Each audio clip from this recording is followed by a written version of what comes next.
Historia, libros y banderas, el podcast de agricultura sobre nuestro pasado, política, textos y propuestas para conocer y comprender los grandes cambios que vive Chile y el mundo. El historiador y académico Alejandro San Francisco, junto a un invitado, con una relajada pero profunda conversación, analizarán los cambios que vive hoy nuestra sociedad. Historia, libros y banderas, con el historiador y académico Alejandro San Francisco. En CMPC llevamos un largo camino fortaleciendo nuestro trabajo, lo que nos ha permitido desarrollar distintas iniciativas junto a comunidades, por ejemplo, con la recuperación de un árbol extinto o el restablecimiento de agua potable en zonas rurales, la conexión del turismo y cultura a través de una sola ruta, o también el desarrollo de envases reciclables y amigables con el medio ambiente. Son esos y otros desafíos los que hoy nos permiten creer en el valor de las soluciones inspiradas en la naturaleza. CMPC, creando valor natural. Conoce más en cmpc.com. Hola, ¿cómo están? Mucho gusto verlos nuevamente en nuestro podcast Historia, Libros y Banderas. Soy Alejandro San Francisco y tengo el gusto de estar acá con Luis Larraín, a quien tengo el gusto de conocer hace varios años. Él es ingeniero comercial, fue ministro de Odeplan, director de Libertad y Desarrollo por una década entre 2010 y 2020 y hoy es presidente del Consejo Asesor de la misma institución. Luis ha escrito numerosos libros, recuerdo yo por lo menos 7 días en La Habana y algunos otros, y también 5 días en La Habana. 5 días en La Habana, 5 días en La Habana nomás, le puse 2 más. Tiene varios, es articulista permanente en los medios nacionales, participa del debate público, habitualmente tratando de incorporar un análisis racional a la discusión a veces polarizada en la sociedad chilena. Pero hoy lo hemos invitado a conversar por uno de sus libros, el más reciente, El Otro Golpe, 18 de octubre de 2019, que publicó Libertad y Desarrollo y Ediciones El Líbero.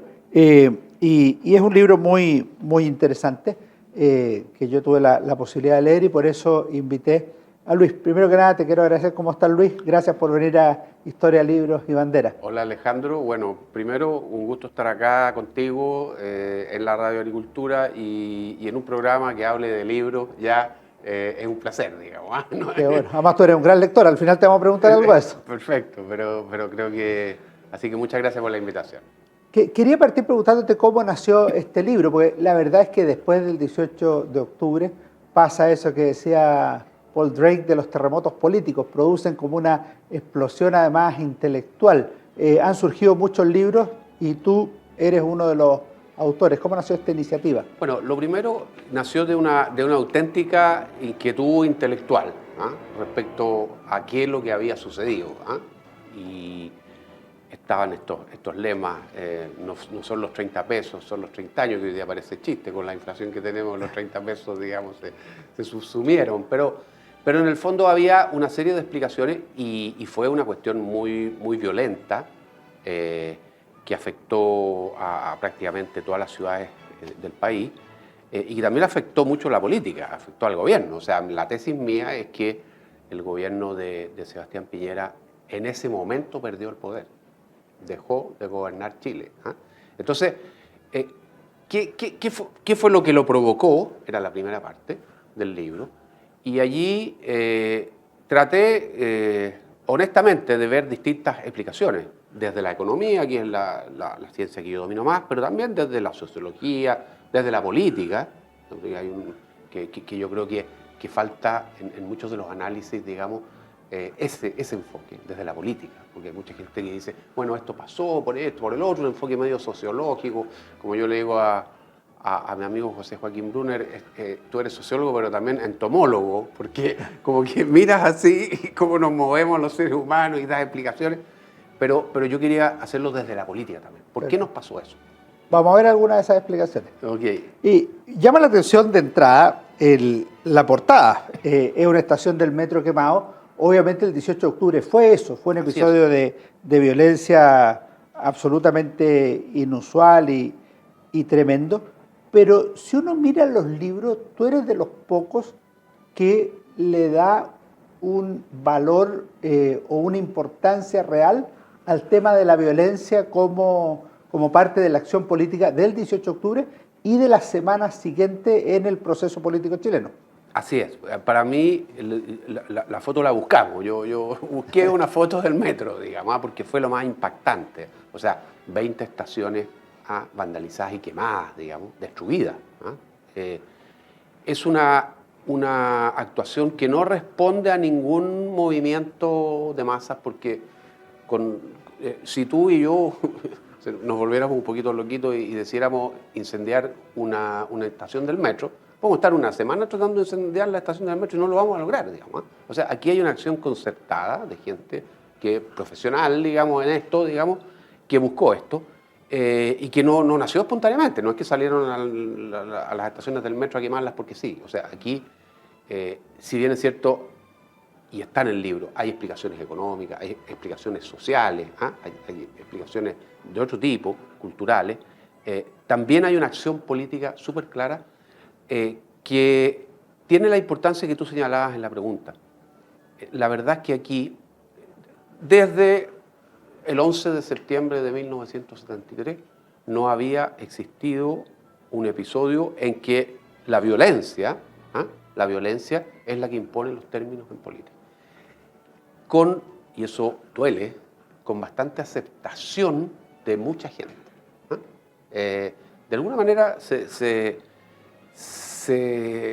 transmitió que la única manera de resolver los problemas que teníamos, que por supuesto que los teníamos, después podemos hablar de eso, qué problemas teníamos, digamos, era con el uso de la violencia. Y la violencia mágicamente iba a producir que se resolvieran estos problemas.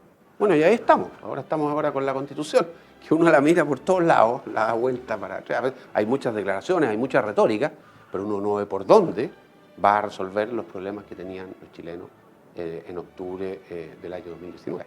Y en esos problemas, si nos concentramos en los económicos sociales, se impuso, yo no le llamaría la tesis, pero sí la consigna, no son 30 pesos, son 30 años. Pero por otro lado, tú dices que son los 30 años más virtuosos en un ciclo económico o en un progreso incluso social en la historia de Chile. Y hay numerosos números, estudios, fuentes que lo avalan. Pero lo que creo entender de tu libro es que en los últimos 10 o 15 años se produjo una ralentización de ese progreso. Así es. Y que va en paralelo, por ejemplo, a un crecimiento o al menos mantención de las expectativas de la población. De manera que se produce un gap entre la capacidad del sistema de mantener el progreso y las expectativas de la población, y eso puede hacer crujir un poco el sistema. Absolutamente, absolutamente. Yo te diría que los últimos 10 años de eso, y en particular los últimos 5 años, fueron años en los cuales sucedieron cosas que antes no sucedían dentro del periodo de 30 años. Primero, que el ingreso per cápita de los chilenos no creció. Cero. El ingreso per cápita creció cero. La economía crecía un 1 y tanto por ciento. Y la población en Chile crece 1,5%. Entonces, ahí tú tienes un fenómeno. La gente tenía menos plata. Incluso no está en el libro porque salió posteriormente. Hay un muy buen artículo del economista Claudio Sapelli, en que dice que por primera vez en estos 30 años, los jóvenes que salían a trabajar ganaban menos que sus padres. Claro, se van a demorar más en el progreso. Ganaban menos que sus padres. Fíjate que habíamos estado acostumbrados en los 30 años en que los jóvenes que salían a trabajar ganaban más que sus padres y tenían educación y una serie de cuestiones más. Y por primera vez en los últimos 5 años de estos 30 años empieza a suceder que los salarios a los cuales accede una persona que sale de la universidad, de una carrera, etc., es menor que la que ganaban sus padres con esa misma educación. Entonces, eso es muy importante. Y efectivamente, hay dos, yo menciono, lo de Sapelli no lo menciono porque no había salido el artículo, pero sí menciono otra cosa que es bien importante, que es un artículo de un paper de Álvaro Donoso, de la Universidad del Desarrollo, que nos muestra aquí lo que pasó con el empleo en Chile en los últimos 5 años. Y lo que pasó con el empleo en Chile en los últimos 5 años es que hay 2 años, creo que el 2016 y el 2017, durante el gobierno de Bachelet, en el cual todos, el 95% de las plazas disponibles en el mercado del trabajo no calificados fueron ocupados por extranjeros. O sea, hubo 2 años en los cuales los chilenos de ingresos más bajos no tuvieron ninguna posibilidad de empleo. Todos fueron ocupados por extranjeros. Y ahí uno se acuerda de la inmigración descontrolada, que hubo estos aviones que llegaban con gente y todo lo demás. Y por lo tanto, ahí uno empieza a decir, efectivamente, mira, en ese tiempo investigador de Libertad y Desarrollo, abogado y filósofo, que es José Miguel Aldunate, usó una frase que yo la pongo en el libro, que dice que el modelo venía funcionando y funcionaba bien para tratar, pero como que funcionaba en quinta velocidad. ¿Ya? Y de repente pasamos, digamos, a tercera. Se chantó. Y ahí como que el modelo no funcionaba. Entonces le echaron la culpa al modelo, pero la verdad es que hay explicaciones mucho más complejas, dentro de las cuales, fuera de eso, está también la política. Eso te iba a decir, porque si uno vuelve al 18 de octubre, tú tienes un capítulo que además tiene un título muy bonito, La argamasa de la revuelta. ¿Cuál es el pegamento que hace que todo esto cuaje? Porque esto podría haber sido, por ejemplo, contrafácticamente, un hecho delictual, violento, que una vez sucedido recibiera una condena global y se acababa. Claro. Pero generó exactamente lo contrario, o sea, generó una ola de descontento, una masificación de la protesta, en algunos casos pacífica, en otras violenta, la suma del poder político, la renuncia del poder práctico del presidente de la República y del Congreso Nacional. ¿Qué ves tú que se genera en los días posteriores? En ese mismo capítulo, digamos, hay una serie de antecedentes que dicen de grupos que estaban trabajando opciones violentas. Está todo el caso de quienes pusieron bombas, por ejemplo. Y sin embargo, uno no veía una articulación política respecto a eso. Eran entre comillas, loquitos que ponían bombas, digamos. Pero se va produciendo este fenómeno en el cual yo creo que la renuncia más importante es la renuncia de los partidos políticos. O sea, el 12 de noviembre del año 2019 hay una declaración pública que merece el calificativo de vergüenza, shame, como dicen en inglés, porque está la firma del Partido Demócrata Cristiano, entre otros. Sí, de todos los partidos opositores. De todos los partidos opositores. Una página. En los cuales ellos dicen que aquí la institucionalidad ha sido superada y que el poder constituyente, en el fondo, reside en la calle. En la gente que está protestando o quemando estaciones del metro. Esa renuncia es lo que al final hace que se dispare todo lo que estamos viviendo hoy día. Te fijas, todo el cambio institucional y todo lo demás, porque ellos faltaron a su deber elemental en una democracia representativa. Y por lo tanto, obviamente que fenómenos tan masivos y tan complejos como este son multicausales. Uno no puede decir, no, es que fue la economía, fueron 30 pesos, fueron 30 años, fue la dignidad, como decían otros. No, es un conjunto. Pero ¿cuál fue la argamasa? La argamasa, el pegamento de todo esto, fue un grupo de gente que estaba organizada para esto y que contaba con referentes intelectuales. Yo ahí cito, por ejemplo, a Fernando Atria, cuando con su famosa frase, que la Constitución la vamos a cambiar por las buenas o por las malas. Bueno, fue por las malas. Estamos en eso. Fue por las malas. Y eso tuvo sustento intelectual en personas como Fernando Atria y otros, digamos, y tuvo en grupos violentos que ponían bombas en el metro o que incendiaron las estaciones del metro, y además una serie de cuestiones que estaban pasando en la sociedad chilena y que culminaron en esto. Con el resultado de que, por supuesto, él no está de acuerdo con eso, porque yo lo hablaba con él, digamos, es que el presidente Piñera dejó de gobernar el país. Vamos a verlo eso, pero antes, tú eres muy crítico de las izquierdas. Por un lado, de la izquierda de la concertación, porque en la práctica hace un abandono teórico, pero sobre todo un abandono político de lo que fue su propia obra. O sea, en la práctica como que se encandila o con la calle o le teme a la izquierda extra concertación. Y por el otro lado, con esa izquierda frente amplista y del Partido Comunista, que aprovecha el 18 de octubre para incluso pedir la renuncia del presidente de la República elegido poco menos de 2 años antes. Claro. Efectivamente, hay una renuncia de la izquierda que es muy triste, porque porque la verdad es que uno, siendo honesto,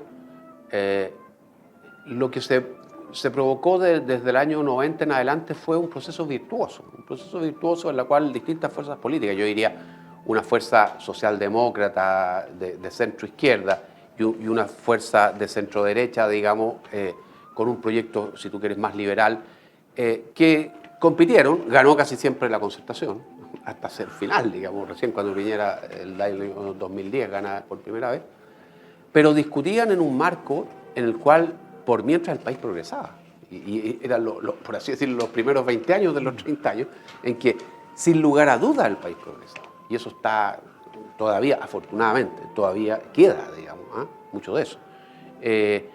Pero entonces, cuando empezó esta cosa del Frente Amplio, que en su infantilismo revolucionario, y lo muestran ahora cuando están en el gobierno, tratan de superar al Partido Comunista por la izquierda. Hay varias declaraciones de gente del Frente Amplio que dice que ellos están a la izquierda del Partido Comunista. Lo dijo Boric en algún minuto. Lo dijo Boric en algún minuto. Después se les olvidó cuando enfrentaron a Jadwe en la primaria, y para qué decir en la segunda vuelta. Pero ellos dijeron. Entonces, ellos de alguna manera estaban propiciando una revolución para Chile, digamos, a la izquierda del Partido Comunista. Y la izquierda, la centroizquierda, que yo creo que incluso todavía tiene más arraigo en la población que lo que tiene la extrema izquierda, se quedó callada y fue superada políticamente. El acto más brutal de eso es la defenestración de Ricardo Lagos. En la candidatura del 2017. Así es. Cuando el Partido Socialista, o sea, el partido de Ricardo Lagos, decide no apoyarlo y apoyar a alguien que ni siquiera era del partido, como es Alejandro Guillermo. Entonces, porque ahí el fenómeno este que tú lo conoces bien, porque eres historiador, de los revolucionarios de matar al padre, prima sobre todo. O sea, el objetivo fundamental de ello era destruir a la centroizquierda, no destruir a la derecha. Eso será después. Claro. Y ahora sí que te quiero preguntar por el gobierno del presidente Sebastián Piñera. ¿Cómo evalúas tú la actuación del gobierno de Sebastián Piñera? Porque tú dices que el gobierno renuncia a gobernar, o bien se le acaba la posibilidad de gobernar fácticamente. Pero si uno mira, realmente el proyecto político de la centro-derecha no logró anclarse en el segundo gobierno, tampoco en el primero, políticamente. No Así solo es. la creación del 1.000.000 de empleo en la primera administración, o la reconstrucción, que fue bien conducida, o incluso algo que no aparece en tu libro, sino incipientemente, la conducción, por ejemplo, del manejo de la pandemia. Pero aparte de esas cosas, no se advierte un proyecto político liderado por Sebastián Piñera desde La Moneda. Así es. Yo creo que, bueno, hay varias cosas que uno puede decir, pero las dice después. Algunas las dijimos en el momento, pero hay otras que uno las dice después, como dicen los aficionados al fútbol, con el diario del lunes, digamos. Es más fácil con el diario del lunes, digamos. Pero hay cosas que efectivamente ocurrieron. O sea, hubo mucha confianza, digamos, en que simplemente la aplicación, digamos, de las ideas de economía de mercado y todo iba a provocar un incremento del bienestar que no hacía necesario que se defendiera, por así decirlo, las ideas que estaban detrás de lo que se estaba haciendo. Y cuando se deterioró los resultados económicos, por las cosas que hemos estado conversando antes, se quedó sin nada el gobierno. Se quedó sin nada que ofrecer. Y allí hay una renuncia, creo yo, y todos tenemos que hacer autocrítica de eso, digamos, de sectores de centro-derecha, en mostrar cuáles son las razones por las cuales están propiciando un sistema como este, que es el que en todas partes del mundo le brinda mayor bienestar a la gente y todo lo demás. Faltó énfasis en decir que efectivamente, pese a que tenemos una distribución del ingreso que todavía es desigual, fue mejorando sustancialmente durante estos 30 años, sustancialmente. O sea, el índice de Gini, que es el índice que mide la desigualdad del ingreso, bajó 10 puntos, que es una barbaridad, es mucho. Pero en la percepción de la gente, porque tú también dedicas buenas páginas a la importancia de los sentimientos en política, sí. En la percepción de la gente hay más desigualdad que antes. Es que yo creo que eso, el que dice eso, yo lo invito a que se quede callado un ratito y piense durante 10 minutos, ¿ah? Y se dé cuenta de que eso no es así. No, sí tienes razón, Ya, pero te das cuenta que políticamente es más difícil. Por supuesto. Y vale más un tuit, una frase de un matinal de televisión que tú también analizas, que el crudo dato de la realidad. Por supuesto, porque si te lo están diciendo todo el día. A ver, lo que tú progresaste ya lo tenías en el bolsillo. ¿Ah? Ahí te están hablando de lo que viene. Te están diciendo que hay otro que tiene mucho más. Sí, es verdad que hay otro que tiene mucho más, digamos. ¿Ah? Pero nadie con honestidad intelectual puede negar de que ha habido una mejoría. Mira, los datos están, ahí yo los doy, digamos, cómo se incrementaron los ingresos de los sectores de menores recursos respecto a los de mayores recursos. Y se incrementaron más los de los menos de recursos. Y eso se puede ver en las calles de Santiago, en todas partes. Lo que pasa es que las expectativas no se cumplieron. Y las expectativas, ahí es donde... Me acuerdo de mi amigo José Miguel Durante cuando íbamos en quinta velocidad. Entonces, íbamos todos eso. Entonces, todos estaban esperando lo que venía después. Y lo que venía después era siempre bueno, ¿te fijas tú? Hasta que se chantó. Y de repente la cosa se chanta. ¿Ah? Entonces, es culpa del modelo. Pero el mismo modelo que hizo que progresara todo eso, digamos, ahora no era culpa del modelo, era culpa de muchas cosas, que es lo que trato de explicar en el libro. Tú tienes unas 2 o 3 críticas a la derecha que son bien interesantes. Por ejemplo, la primera es una que tiene que ver con el gobierno también, que es la falta de proyecto político, el abandono de la política. Pero también dices que el virus populista ha inficionado a parte de la derecha, como se apreció, por ejemplo, en los llamados retiros del 10%, y también que la derecha muchas veces mira más a la izquierda y que es meramente reactiva. Eso no tiene que ver con el presidente Piñera, tiene que ver con los partidos, los liderazgos, las ideas. Mira, yo creo que dentro de los errores, uno fue la falta de liderazgos políticos en los partidos políticos. A principios de los 90, Jaime Guzmán, que fue asesinado un año después, digamos, pero Jaime Guzmán ejercía un liderazgo intelectual, era un líder, más allá de que fuera senador o no fuera senador. Así había otros, digamos, otras personas, digamos, en la derecha, no sé, estaba Sergio Nofrejar, había otros personajes, el mismo Alamán, digamos, que tenían un cierto liderazgo. Y eso se fue perdiendo en una suerte de burocracia de los partidos, que aquí yo creo que hay que estudiarlo con más detalle, digamos, que tiene que ver con temas como el financiamiento de la política, tiene que ver con ese tipo de cuestiones. Y eso se fue perdiendo. Y también yo diría que desde el gobierno y desde Sebastián Piñera, digamos, también poca consideración para gobernar con los partidos políticos. Y al final, la política en democracia se hace con partidos políticos.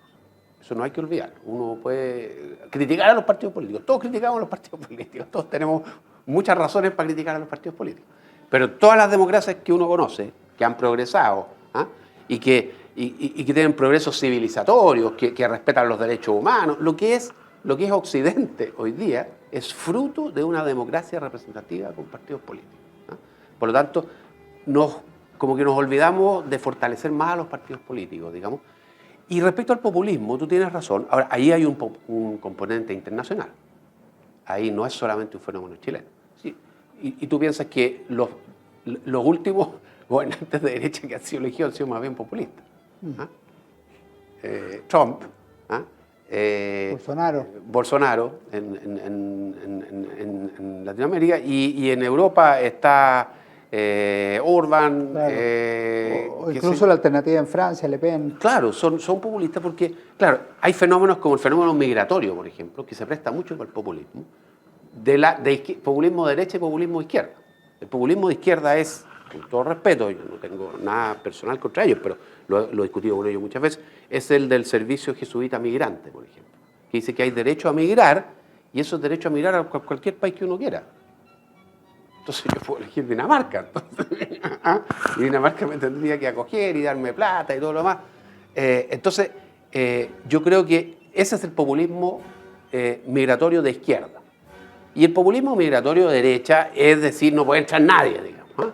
¿Te fijas? Y Chile, que es un país que todavía no llegamos a los 20 millones de habitantes, para el futuro necesita migración. Y hay, pero migración no descontrolada.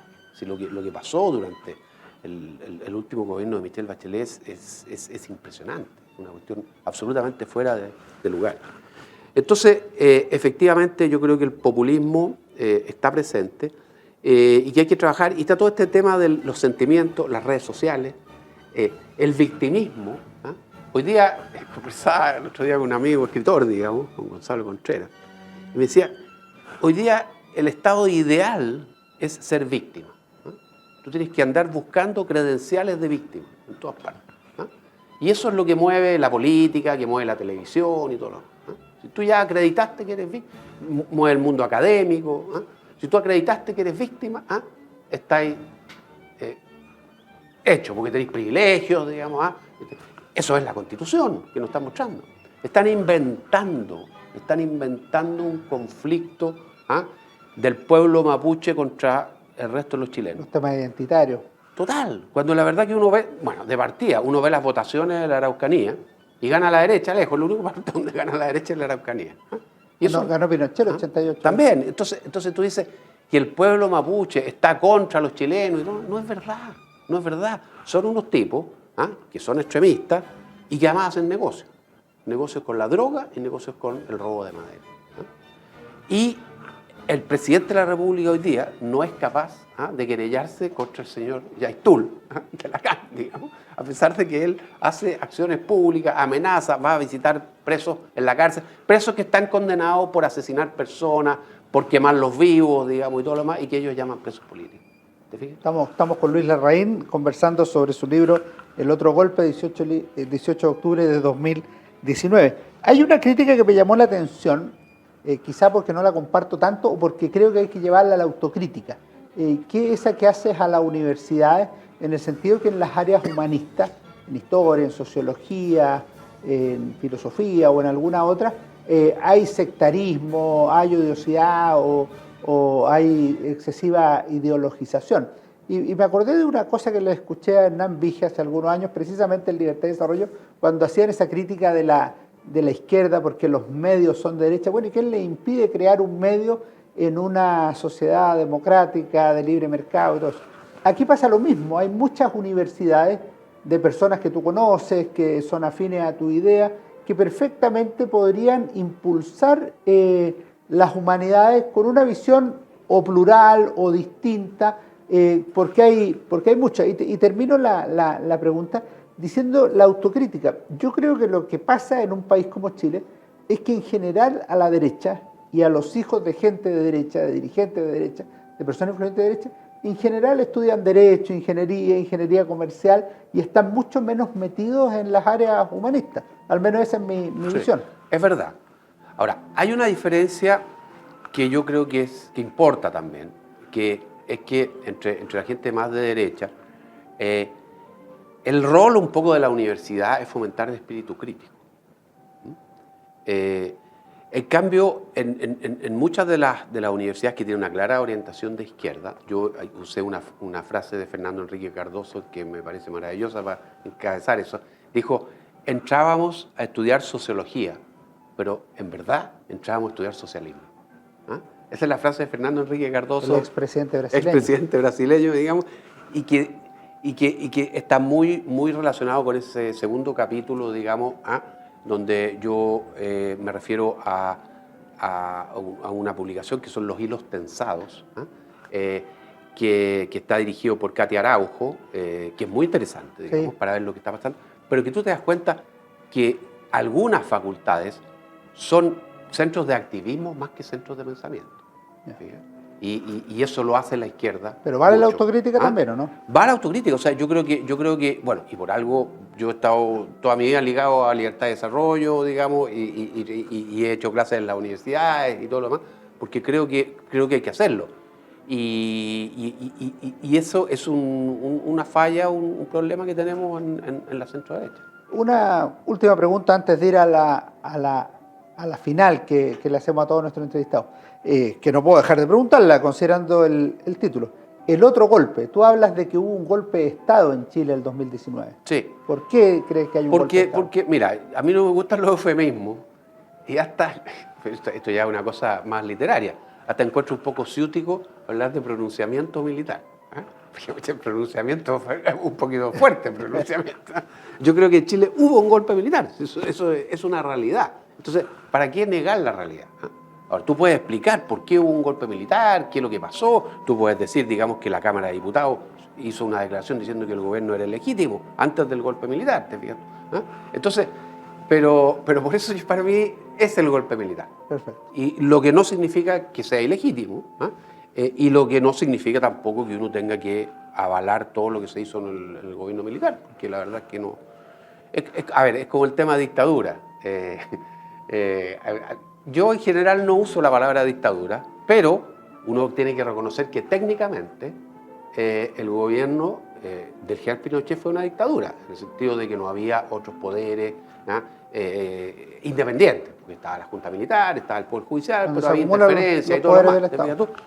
Pero yo creo que es reduccionista hablar de la dictadura, y por eso no hablo de la dictadura habitualmente. No le hago el quite al término, pero no lo uso yo, porque es totalmente reduccionista y es mucho más lo que hay en ese periodo que sembró muchas de las bases, digamos, que permitieron el progreso de Chile y que por eso la ultraizquierda odia tanto los 30 años. En los 30 años no estaba Pinochet, estaba el fantasma de Pinochet, digamos. Pero lo odian porque consideran que fue continuista. Pero fue continuista en lo bueno. Y eso es lo que ellos no perdonan. ¿Te fijas? Y la última pregunta, Luis Larraín.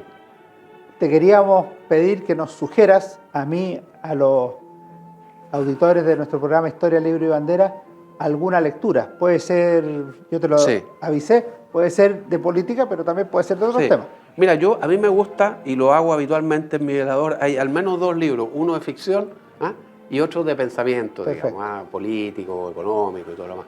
Y por eso que traje 2 hoy día. Uno, porque tuve oportunidad de estar con ella, Cayetana Álvarez de Toledo, que tiene la característica... Que estuvo la semana pasada en nuestro programa. Perfecto. Ya. Bueno, en el libro Políticamente Indeseable, que tiene esa característica que le hace falta a la derecha chilena, que es no estar mirando para la izquierda, para ver qué es lo que dice la izquierda y decirlo un poquito más despacio que la izquierda, sino que tener sus propias ideas. Y Cayetana es una persona con mucho liderazgo, muy simpática, y que dice que no hay que confundirse en ese sentido y que hay que usar el lenguaje que es apropiado, que hay que llamar a las cosas por su nombre. Y desde ese punto de vista es un libro que estoy leyendo ahora, no lo he terminado. Políticamente Indeseable. Claro, muy, muy interesante. Y el otro, nada que ver, el otro es ficción. El otro es un libro de Julian Barnes, el escritor inglés, que se llama El ruido del tiempo, pero que también tiene algún elemento político, porque es una historia muy bonita, una historia de un músico, un músico ruso, Shostakovich, que compone una ópera rusa, digamos, y que sin embargo se ve enfrentado al estalinismo. Y cómo su obra musical, al final es un problema porque es tildada de antirrevolucionaria al principio, y esto va de alguna manera influyendo en la vida del protagonista. Así que muy interesante esta novela de Julian Barnes. El ruido del tiempo, no lo conocía, lo dejo anotado, y aprovecho de agradecerle a Luis Larraín por esta conversación muy entretenida, además de muy ilustrativa. Te deseo lo mejor en todo lo que estás haciendo y muchas gracias por habernos acompañado en Historia, Libros y Banderas, Luis. Muchas gracias, Alejandro, y reitero las felicitaciones por el programa, porque hacen falta muchos más programas como este, justamente para que, entre otros, la centroderecha esté más en el mundo de las ideas y no tanto solo en lo de la gestión, porque eso es realmente un déficit que tenemos nosotros como sector. Muchas gracias. Nos vemos, que estén muy bien. Fue Historia, Libros y Banderas con Alejandro San Francisco.